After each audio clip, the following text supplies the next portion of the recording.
You know that feeling when you wake up to a nightmare you didn't sign up for? That's how my Saturday started. My 200-acre ranch in southern Montana. The land my grandpa left me turned into a damn county fair overnight with 500 strangers camping, drinking, and lighting bonfires like they own the place. Leading the charge was Marla, the HOA queen bee from the shiny new subdivision next door, strutting around with a megaphone like she was directing a Hollywood blockbuster, shouting, "Welcome to the Big Sky Bash!" Except nobody asked me if they could turn my pasture into their party zone.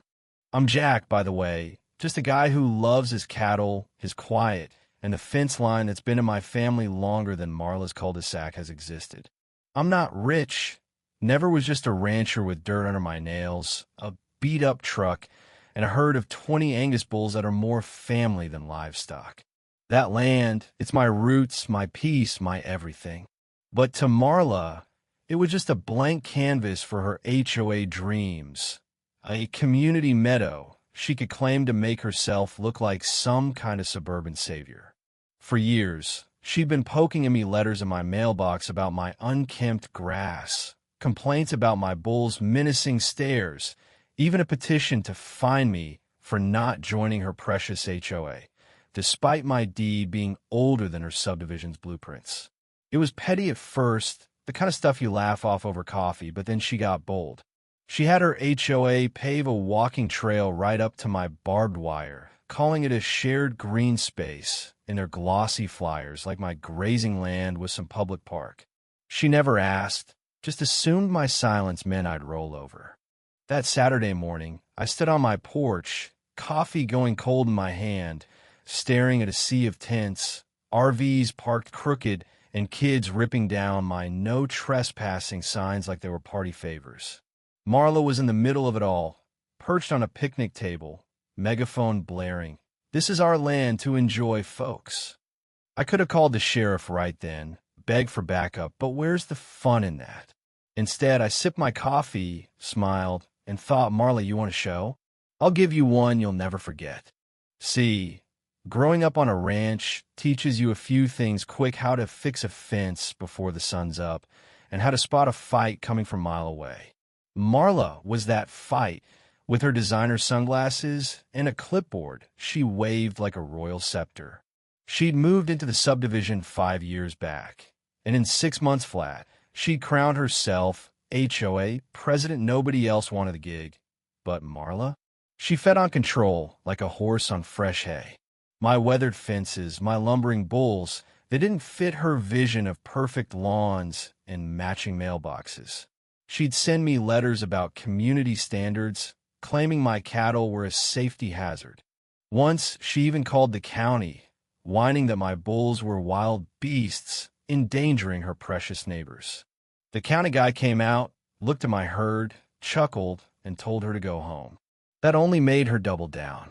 Her latest stunt was this Big Sky Bash, a weekend campout she advertised as a community reclaiming of the meadow. I found one of her flyers in my mailbox, bright orange, bold letters, promising music, food trucks, and stargazing on the meadow. I knew what meadow meant. It was my land. I marched to the HOA clubhouse, flyer in one hand, survey map in the other, and found Marla behind a desk, scribbling on her clipboard like she was signing the Declaration of Independence. "Jack," she said, not even looking up, "this is shared space per the maps. Don't worry, we'll tidy up." I laughed, loud enough to make her flinch. "Tidy up 500 people trampling my pasture? Marla, you can't even keep your dog park clean." Her eyes narrowed, that fake smile tightening. "This is bigger than you, Jack. The community deserves this." I slapped my survey map on her desk. "This is my deed, my fence, my land. One boot on it, and you're trespassing." She smirked. "We'll see about that." By Friday night, the invasion was in full swing, SUVs clogging my road, tents popping up like dandelions, and bonfires spitting sparks into my dry grass. I tried to drive in my barn, but 2 HOA security guys in neon vests blocked my own damn driveway. One of them, some kid with a fake badge, waved me off. Sorry, buddy, campground's full. Park somewhere else. I leaned out my window, slow and calm. Son, you're standing in my driveway. He blinked, mumbled something about checking with Marla, and scurried off. That's when I saw her again, megaphone in hand, shouting about community spirit, while her crowd tore up my grass and dumped beer cans like confetti. I didn't lose my cool, not yet. My dad used to say, "Don't argue with fools, Jack. The land will speak for you." So I went home, poured another coffee, and pulled out the old binder survey maps, deeds, and Montana's open range laws, all dog-eared from my grandpa's fights with developers years back. I knew exactly what I'd do. Marla wanted a festival? I'd give her a parade, one led by 20 bulls, each weighing a ton, horns sharp enough to make her rethink her life choices. First, I typed up a notice of livestock movement legal, time-stamped, filed with the sheriff, the county, and animal control. It said I'd be moving my bulls across my pasture at noon on Saturday, a routine ranch job, and anyone on my land was there at their own risk. I sent copies to the HOA, taped one to Marla's fancy SUV parked on my fence line, and spent the evening checking my herd. Those bulls, they're gentle giants if you know them, trained to follow my whistle, calm as a summer breeze. But to a crowd of city folks, they're a 2,000-pound nightmare. I slept like a rock that night, dreaming of dust and hoofbeats. Saturday at noon, I stood at the north gate with my wranglers, Pete and Cal, two brothers who'd worked my land since they were kids. The bulls were ready, lined up like soldiers, their black hides gleaming under the July sun. Across the field, Marla was still at it, megaphone blaring, "Don't let the ranchers scare you." I caught her eye, tipped my hat, and unlatched the gate. The lead bull, Old Hank, snorted, and the ground seemed to hum as 20 tons of muscle started moving. Slow, steady, deliberate, just a herd shifting pastures, nothing wild. But to the campers, it was like Godzilla strolled in. People screamed, dropped their beers, tripped over tents. A food truck peeled out, spilling tacos. Some guy's drone crashed when a bull flicked its tail too close. Marla climbed her picnic table, yelling, "Stand your ground." He's bluffing. But nobody listened, not when Old Hank kicked up a clod of dirt and sent a golf cart's alarm screaming. The sheriff rolled up, same deputy from the day before. He took one look at the bulls, calm as cows, and the campers running like roaches, and grinned. "Hell of a way to clear a trespass, Jack." Marla stormed over, megaphone swinging. "Arrest him. He's endangering us." The deputy unfolded my livestock notice. "Ma'am, he filed this. It's his land, his bulls, his rights. You're the ones trespassing." Her face went redder than a barn fire, but the crowd was already packing up, leaving a graveyard of coolers and broken chairs. I thought that'd be the end, but Marla wasn't done. By Monday, I got served an injunction claiming I'd terrorized her campers with feral livestock.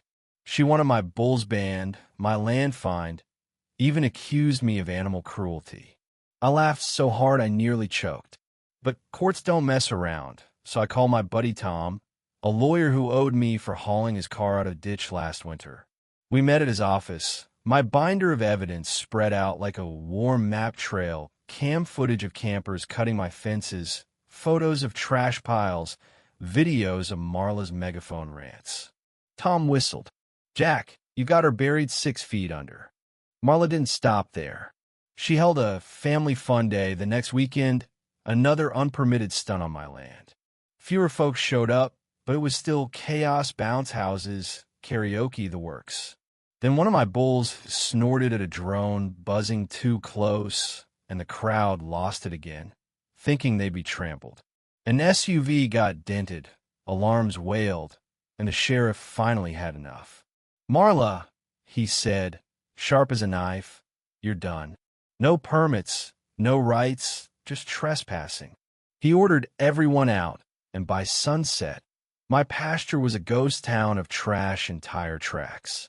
In court, Marla's lawyer spun a tale of me as some rogue cowboy, but Tom dismantled them. He showed the judge my deed, my notices, my footage, even tax liens I'd quietly bought on HOA land, giving me leverage over their meadow. The judge didn't just toss Marla's case. He ordered the HOA to pay for fence repairs, pasture restoration, and my legal fees. Better yet, those liens meant I could hold their common areas hostage if they ever tried this again. Marla was done for. Her neighbors turned on her, fed up with rising dues and county fines. At the next HOA meeting, they voted her out, a mom yelling, "You cost us our savings." Marla left town a month later. Her house sold at a loss. The new HOA president, a quiet guy named Bill, came to my gate with a handshake. "Jack, let's fix this fence and move on." And we did. Neighbors helped reseed my pasture. Kids learned to hammer fence posts. And the HOA even funded a scholarship for local ranching kids. My land was mine again, quiet under the stars, the bulls grazing like nothing ever happened. Standing by my gate one evening, I ran my hand over the new cedar posts, solid as my grandpa's handshake. Marla thought she could bully me, but she didn't know the land doesn't bend not to megaphones, not to clipboards.